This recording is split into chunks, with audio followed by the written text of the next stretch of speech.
नमस्कार, आप देख रहे हैं समाधान कब तक। झारखंड में खूब राजनीतिक चर्चाएं हो रही हैं। इन चर्चाओं के बीच में जेएलकेएम की भी चर्चा हो रही है। जेएलकेएम के नेता मनोज यादव इस वक्त हमारे साथ फोन लाइन पर हैं। क्या मनोज यादव इस बार चुनावी दंगल में होंगे? कई तरह की चीजें, लगातार बातें और कई तरह की घटनाक्रम की तस्वीरें आप देख रहे होंगे। संजय मेहता को लेकर भी खूब विवाद हुए हैं। क्या जेबीकेएसएस जेएलकेएम के लिए एक चुनौती है? मनोज यादव से कई सवाल के साथ हम उनके साथ फोन लाइन पर जुड़ते हैं। हमारे साथ इस वक्त फोन लाइन पर मनोज यादव जी जुड़ गए हैं। मनोज जी, बहुत स्वागत है आपका। बहुत बहुत धन्यवाद और आपके प्रिय सारे दर्शकों को झारखंडी जोहार। एक पार्टी में एक जेबीकेएसएस की चर्चा हो रही है। संजय मेहता ने एक नई जेबीकेएसएस बनाई है। उसके बाद से कई तरह के सवाल उठे हैं। संजय मेहता तो छोड़ के चले गए। चर्चा देवेंद्र नाथ महतो और मनोज यादव को लेकर के भी हुई।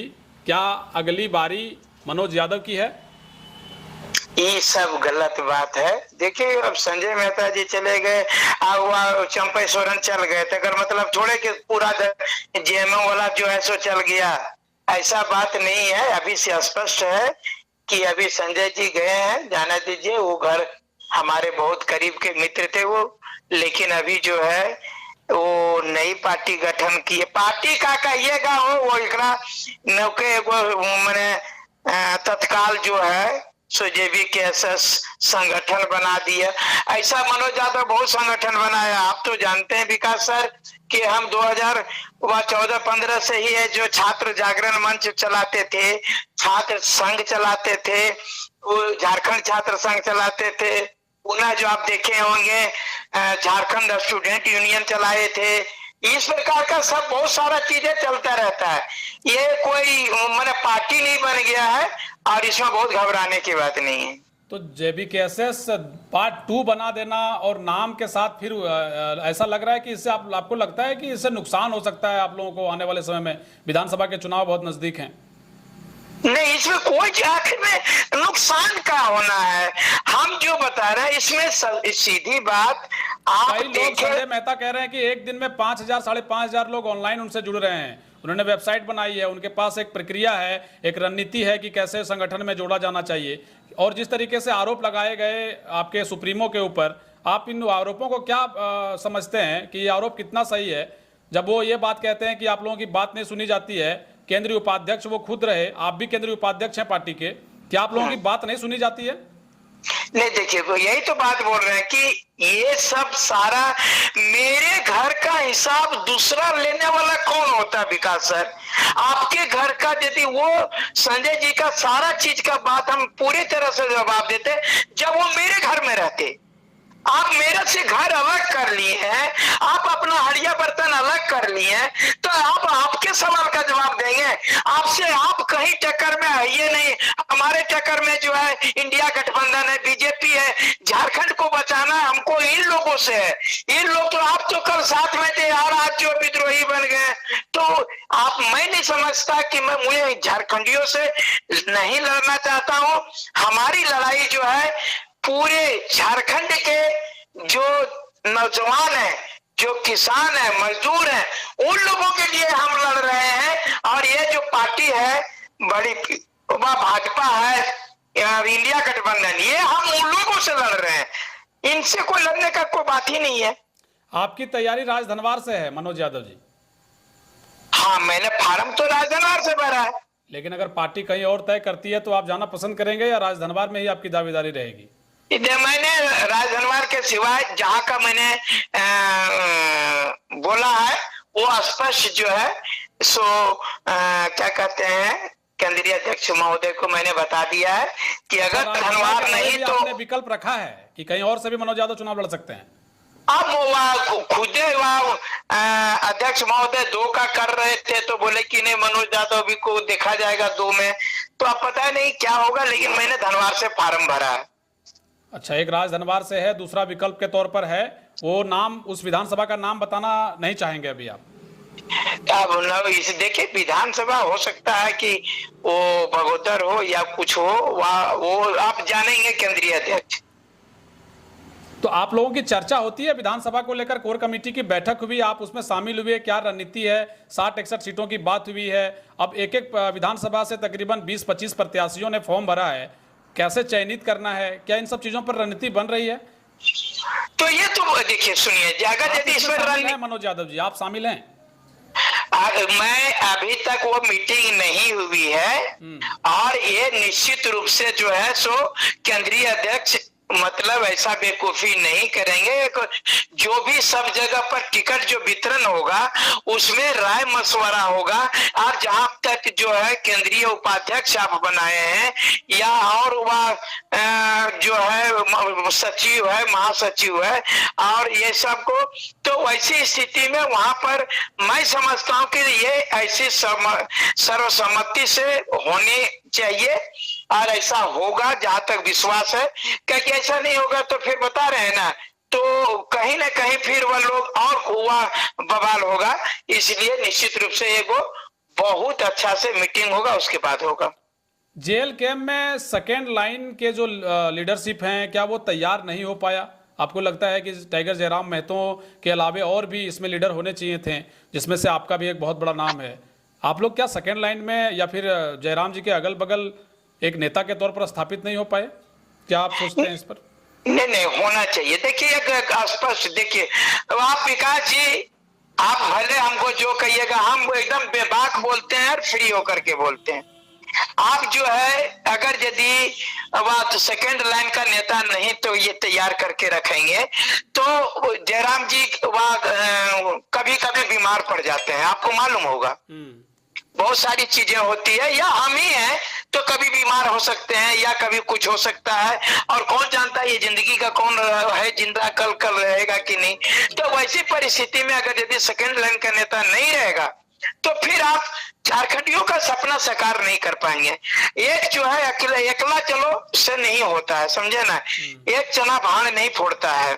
इसलिए बेहतर होगा कि वह सेकंड लाइन के अधिक से अधिक जितना नेता अपने पार्टी में खड़ा कर सके, तो वो पार्टी के लिए भी, और अब सब जगह ये तो वह संभव नहीं है कि वो वहां जाकर के, आज भाजपा है तो वह देखिए नरेंद्र मोदी, अमित शाह, राजनाथ सिंह, नितिन गडकरी, ये जिस बहुत सारे लोग हैं जो वहां पर वह काम करते हैं। तो यहाँ पर भी अगर यदि काम को नहीं बांटा जाएगा, अकेले केंद्रीकृत होगा तो थोड़ा सा प्रॉब्लम होगा।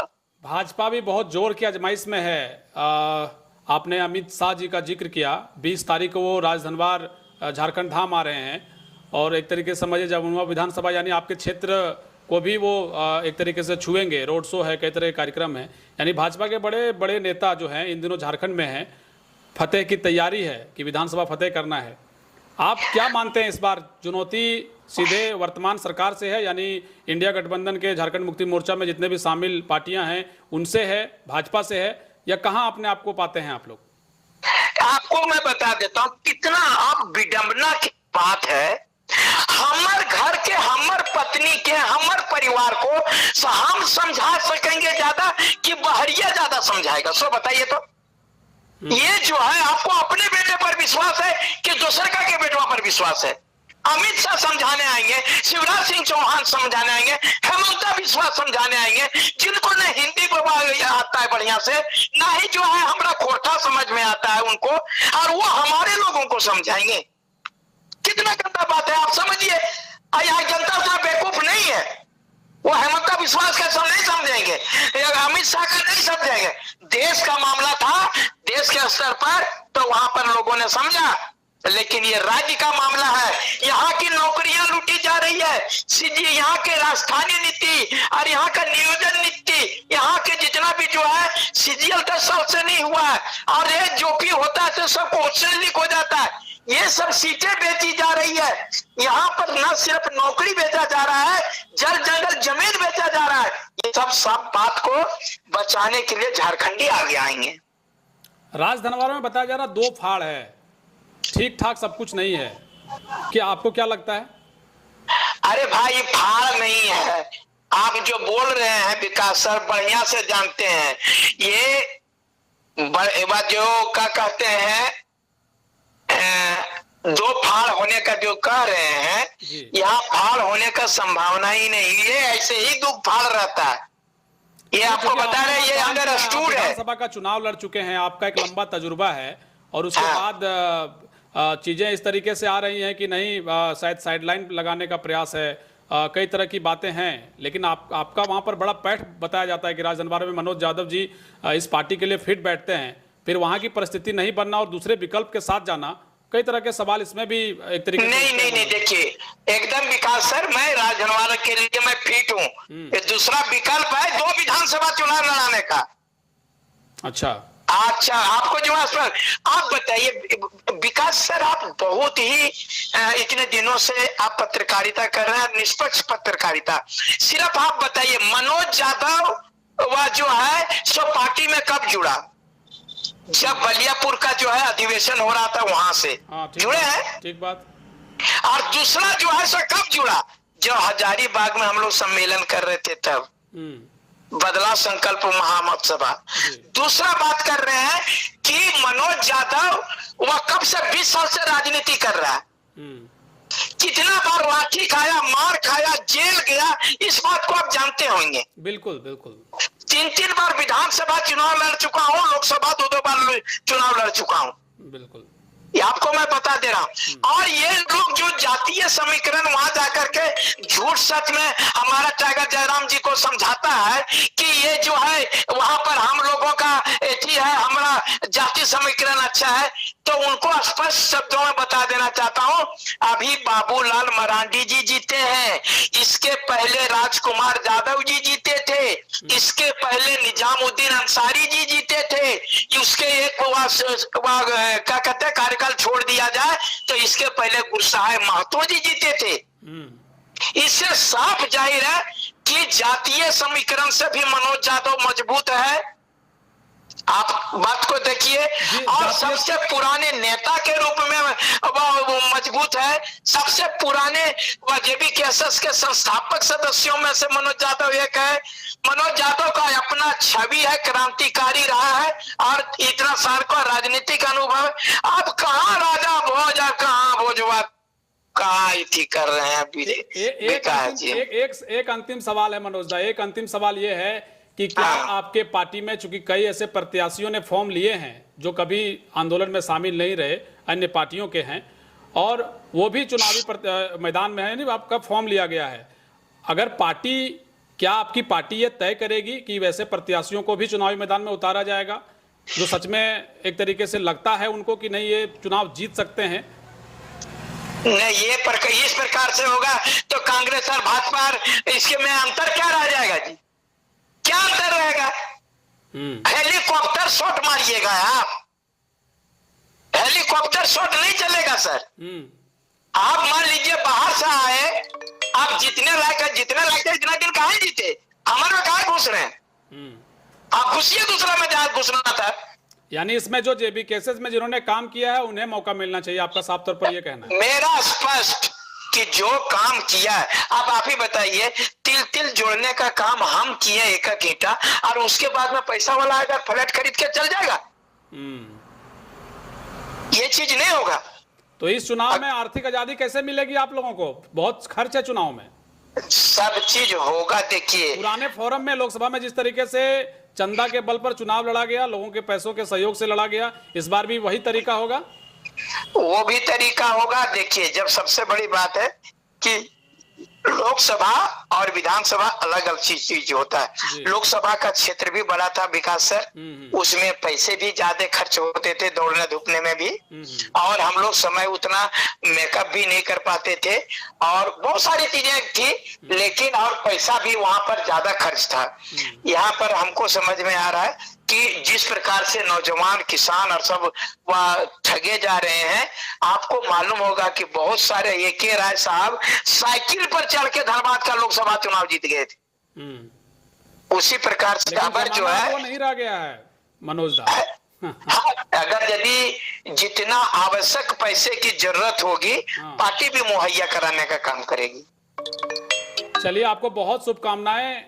आप विधानसभा राजधनवार, या फिर एक जो विधानसभा है उसका नाम आप नहीं लिए, एक सस्पेंस रह गया हमारे दर्शकों के बीच। आशा है कि जल्दी वो भी सस्पेंस दूर हो जाएगा। बहुत शुभकामनाएं मनोज जी, आपको बहुत बहुत शुक्रिया समय। बहुत बहुत धन्यवाद। आप लोग ऐसे ही आप झारखंडी भावना को लोगों तक पहुंचाइए और निश्चित रूप से जो आप नेता बनने लायक है, मनोज यादव आप देख रहे हैं, पढ़ा लिखा मैं एमए हूं, उसके बाद में आपको देखने के मैं इतने दिन से क्रांतिकारी जो वह लड़ाई लड़ रहा हूं, जेल गया हूं, सब चीज किया हूं, और मैंने कहिए देखने में भी खराब नहीं है लगते हैं विकास सर। तो ये चीज जो है वो एक होता है ना कि नहीं किसी का शक्लें पसंद नहीं है, अकल से भी मजबूत हूँ, शकल से भी मजबूत हूँ और क्रांति भी किया हूँ। अगर यदि आपकी बातें सब लोगों तक पहुंचेगी, मैं चाहता हूँ कि आपके चैनल के माध्यम से सभी लोग तक हमारी बातें पहुंचे और निश्चित रूप से झारखंड में बदलाव हो, सुख समृद्धि का झारखंड हो।